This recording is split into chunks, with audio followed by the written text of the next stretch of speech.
What's up, guys? So, day 23 now. This is crazy. I'm having a hard time keeping track of the days. We've done so many of these, but it's awesome. Day 23 of the 30-day challenge for me. Just sharing a little bit about how stories change everything. And so, because one of the things I'm really excited about is the stories that are going to come from this work in Wales, but also the stories of the lives of the people I'm going to meet. I'm really excited to get to know people's stories and know their stories and be encouraged by their stories, but also to share the story of how God's working in my life with them, because that's so powerful. So one of the stories for me that was super duper impactful, there's two actually I'm going to share, is of the stories that I was told when I was a kid growing up. And my parents used to read us bedtime stories, and a lot of times these stories were about heroes of the faith, different things like that. And it's funny, when my dad was out here for my brother's wedding a couple weeks ago, he and I were reflecting on this. We were talking about those stories and just how they encouraged me and how they inspired me to do this sort of work and to explore the world and to live cross-culturally and see God's church and God's people throughout the world and just be connected in that way. And so one of the stories was, I don't even remember the name of this person, but it was the potato story, where there was a woman in a market who was the only Christian in her town. And she had like a neighbor who was really not a big fan of her, who threw a potato at her one day at the market. And the Christian woman took the potato, she bought the potato, she went home. It had a lot of eyes. She planted the potato and she got all this huge yield from these potato plants. And then she went and brought those, the yield, to her neighbor and gave it to her as a gift.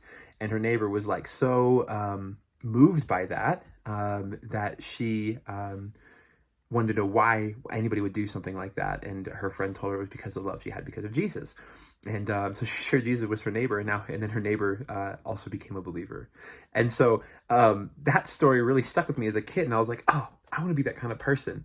The other story was when I was in high school. I read a book by a pastor named Richard Wurmbrand, who was a Romanian pastor during the Soviet kind of occupation of, not occupation, but the Iron Curtain period of Romania's history, when Christianity was forbidden and pastors were being arrested and different things like that and thrown in jail a lot. And so he shares his testimony in that book and shares his story. And that's what first got me really interested in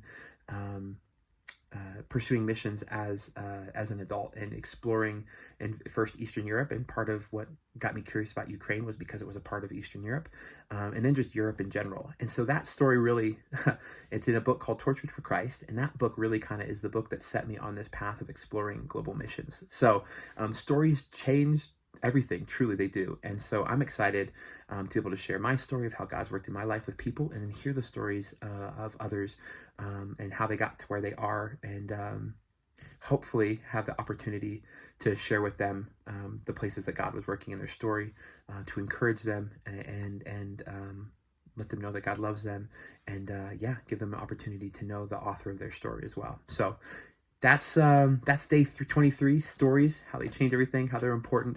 I encourage you, one of my favorite opening lines with somebody I've just met, when I'm first starting a friendship with somebody, or I'm grabbing coffee or whatever with somebody, is to just be like, hey, so tell me your story.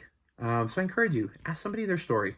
Whether they're a believer or non-believer, just people want to tell their story. But so rarely we ask people their story. And so I encourage you, ask somebody their story.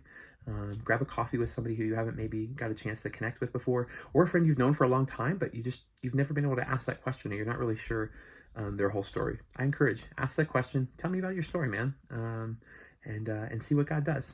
So yeah, day 23, stories, signing off.